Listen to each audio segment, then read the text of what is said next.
আসসালামু আলাইকুম। সবাইকে স্বাগতম জানাচ্ছি আমাদের আজকের এডুকেশনাল টিউটোরিয়ালে। আমরা আজকে বেশ কিছু জিনিস অবজার্ভ করব বা দেখব। তবে সবার আগে এটাই বলে রাখছি আমাদের এই টিউটোরিয়াল গুলো কোনো বাই সেলার নির্দেশনা প্রদান করে না।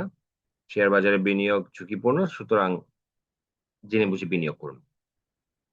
আজকের ভিডিওতে আমরা বেশ কিছু জিনিস আলোচনা করব, তবে খুবই অল্প সময়ের জন্যে। যারা আমার ভিডিওটি রেগুলার দেখছেন, আ আশা করি তারা অল্প সময়ের মধ্যেই এগুলো বুঝতে পারবেন বা ধরতে পারবেন। আপনাদেরকে প্রিভিয়াস ভিডিওগুলোতে দেখানোর চেষ্টা করেছি। এইখানে যে একটা ক্রস ওভার হয়েছে, আমি মার্কিং করে দিচ্ছি জায়গাটা। হোয়াইট কালারের একটা পজিটিভ সাইন দেয়া আছে, অর্থাৎ সিম্বল দেয়া আছে। এইটাই হচ্ছে আপনার ইএমএ ক্রসওভার, এবং এই ইএমএ ক্রসওভার এর উপরেই কিন্তু ক্যান্ডেলস্টিক্স গুলা ফর্ম করছে। ১ম এ দোজি এবং পরবর্তী সবগুলা ক্যান্ডেলই কাইন্ড অফ ছোট বডি এবং উপরের দিকে উইকটা একটু বেশি। তো এইটা নেগেটিভ ভাবে নেওয়ার মতো কিছু নেই, বরং মার্কেট আ এই ধরনের ফরমেশন যতক্ষণ পর্যন্ত তৈরি করবে তত বেশি পজিটিভ একটা অ্যাপ্রোচ আমার কাছে মনে হচ্ছে টেকনিক্যালি। মার্কেটের বেশ কিছু প্রবাবিলিটি আমি এখানে তুলে ধরার চেষ্টা করেছি। অলরেডি দেখেছেন। তো এটা নিয়ে আমি আর নতুন করে বিস্তারিত আলোচনা করছি না। এখন এখানে দেখার বিষয় হচ্ছে আমাদের এই যে মুভিং এভারেজ গ্রিন এবং একটা পার্পল কালারের যে লাইন আছে, এই ২ টা ক্রসওভার এর উপরে যতক্ষণ পর্যন্ত মার্কেট স্টে করবে ততক্ষণ পর্যন্ত ধরে নেবেন মার্কেটের অবস্থা ভালো এবং ভালোর দিকে যাচ্ছে এবং সেফ। এখন মার্কেট এখান থেকে যদি সামনে বুল করতে হয়, ভালো করতে হয়, মার্কেট এখান থেকে প্রবাবিলিটি 1 যদি টাচ করতে হয়, সেটা হচ্ছে ৫৩৮০-৯০ পয়েন্ট। প্রবাবিলিটি ২ যদি টাচ করতে হয়, ৫৮০ বা আশেপাশে এরকম কিছু। তাহলে মার্কেটকে মুভ অন করানোর জন্যে সেক্টর অথবা ইন্সট্রুমেন্ট দিয়ে মুভ অন করাইতে হবে। এবং সেই জিনিসগুলো আমরা ফাইন্ড আউট করার আজকে চেষ্টা করব।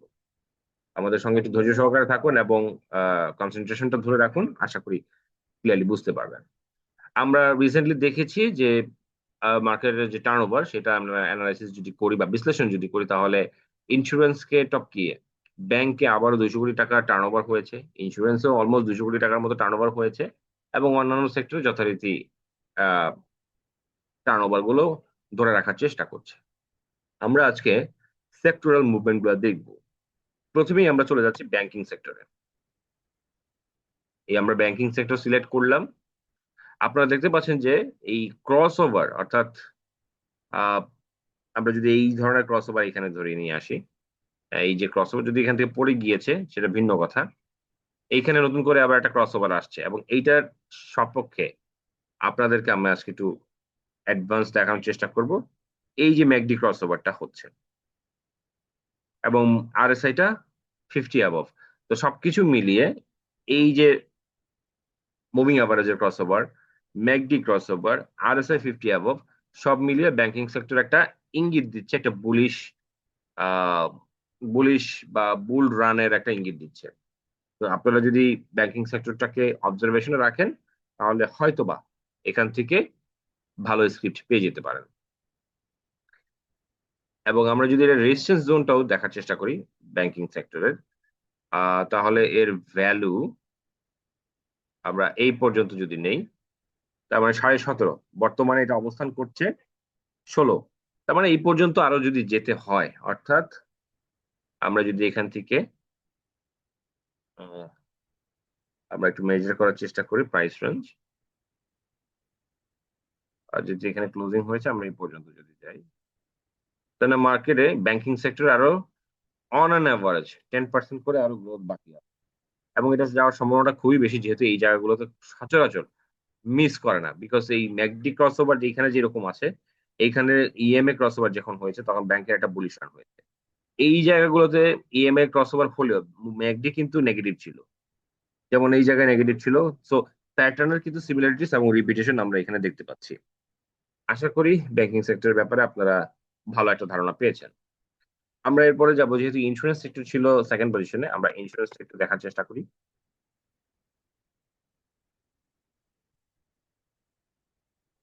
ইন্সুরেন্স এটা কিন্তু জেনারেল ইন্সুরেন্স, লাইফ ইন্সুরেন্স না।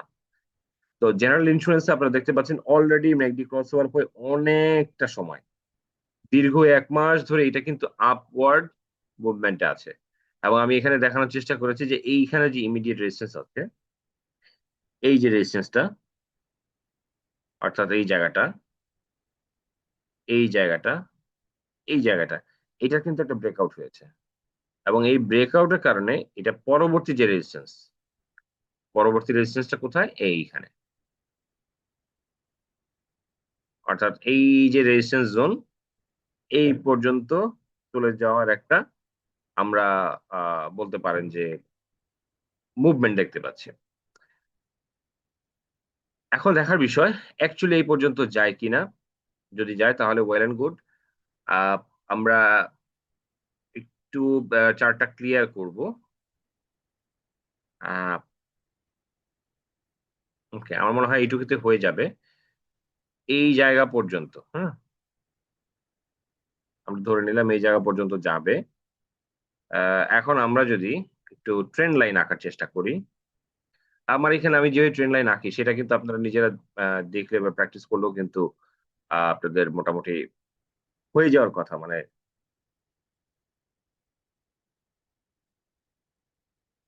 সো এইখানেও একটা ব্রেকআউট হয়েছে। এখন এই লাইনের উপরে যদি কনসেন্ট্রেট করে ফার্দার মুভ করে তাহলে ইন্স্যুরেন্স এখনো পর্যন্ত 20% মতো একটা গ্রোথ বাকি আছে। আমরা একটু লাইফ ইন্স্যুরেন্সের দিকে যাব। আপনারা দেখেছেন যে লাইফ ইন্স্যুরেন্স মাত্রই ক্রস ওভারটা করেছে, এবং আমরা যদি এটা রেজিস্ট্যান্সটা আঁকি,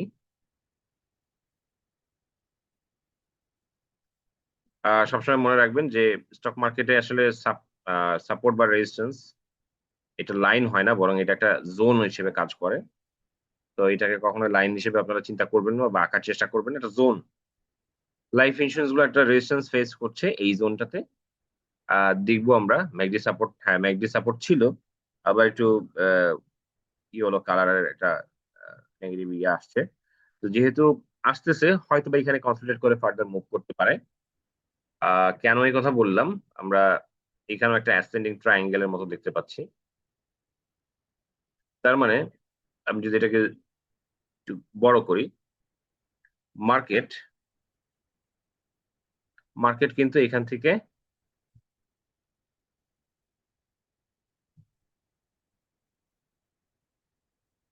মুভ অন করার চেষ্টা করছে। সো স্কুইজ হয়ে যেহেতু আসছে, খুব সম্ভাবনা আছে এটা একটা ব্রেকআউট করতে পারার, এবং সেটা উপরের দিকে হওয়ার সম্ভাবনাটাই বেশি, যেহেতু মার্কেটের ওভারঅল টার্নওভার আমি আগেই বলেছি মার্কেটের টার্নওভার কিন্তু আজকে 1,000 কোটি টাকার উপরে। এবং এটা গত 10 দিন ধরে যদি আমরা কাউন্ট করি তাহলে অলমোস্ট কাছাকাছি অবস্থান করছে। আমরা একটু টেক্সটাইল সেক্টরের চার্টটা দেখব। টেক্সটাইলের চার্ট যদি আমরা দেখতে চাই তাহলে দেখব এইখানে একটা রেজিস্ট্যান্স আছে। আচ্ছা, আমি এভাবে ফ্রি হ্যান্ডে ড্র করি। এই হচ্ছে রেজিস্ট্যান্স, অর্থাৎ ডাবল টপ ফরমেশন অলরেডি অবস্থান করছে। আমরা যদি দেখি ম্যাকডিটা একটু ডিক্লাইনিং, হয়তো বা কারেকশন হয়ে সেকেন্ড ফেজে উঠতে পারে, বাট এখন ডিক্লাইনিং তার মানে হচ্ছে খুব বেশি আশাবাদী না হয়ে রেশনাল থাকাটাই বাঞ্ছনীয়।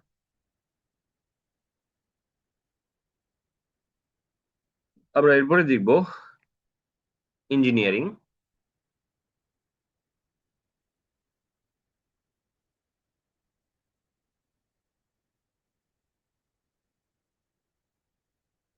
আমরা যদি ইঞ্জিনিয়ারিংটা ড্র করার চেষ্টা করি, মোরলেস এইরকম।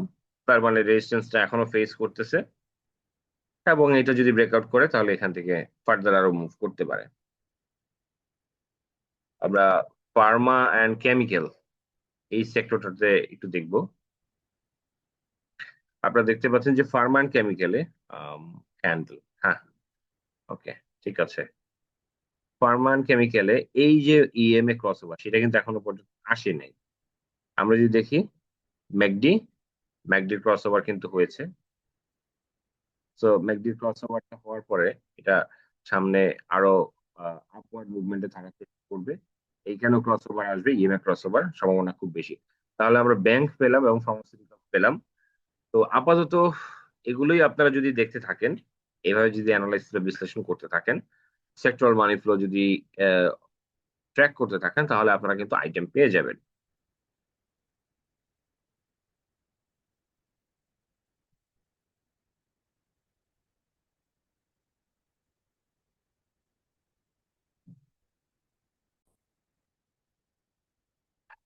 আমি এখন দুইটা স্টক নিয়ে আপনাদের সঙ্গে একটু আলোচনা করব বা টেকনিক্যাল ফরমেশন গুলো একটু শেয়ার করব, তারপরে আশা করি আপনারা আরো বেশি ক্লিয়ার হয়ে যাবেন। আমরা আজকে দেখেছি এনসিসি ব্যাংক 5 কোটির মতো শেয়ার ট্রেড হয়েছে। সর্বকালের বড় একটা ডিভিডেন্ড এবং ভালো ইপিএস ডিক্লারেশনের মাধ্যমে রিটেল ইনভেস্টর থেকে শুরু করে বিগ ইনভেস্টর, স্মার্ট মানি সবকিছুকে অ্যাট্রাক্ট করতে পেরেছে। এবং আপনারা দেখেছেন যে হঠাৎ করে এটা প্রাইসটা এত বেশি বেড়েছে, যেটা হিস্ট্রিক্যালি রিসেন্ট টাইমে আমরা দেখতে পাই না। সো ওভারঅল চার্ট আপনি দেখলেন গত 2 বছরের, যে এই ধরনের ফ্লাকচুয়েশন কখনোই হয় নাই।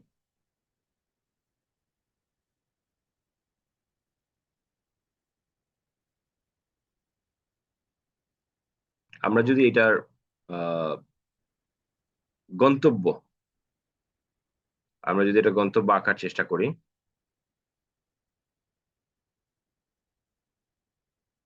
তাহলে আমরা ফিবোনাচি এক্সটেনশন আমরা ইউজ করি, যেহেতু এটা বুলিশ প্যাটার্ন লাভ করছে, সেই জন্য আমরা একটু এগুলো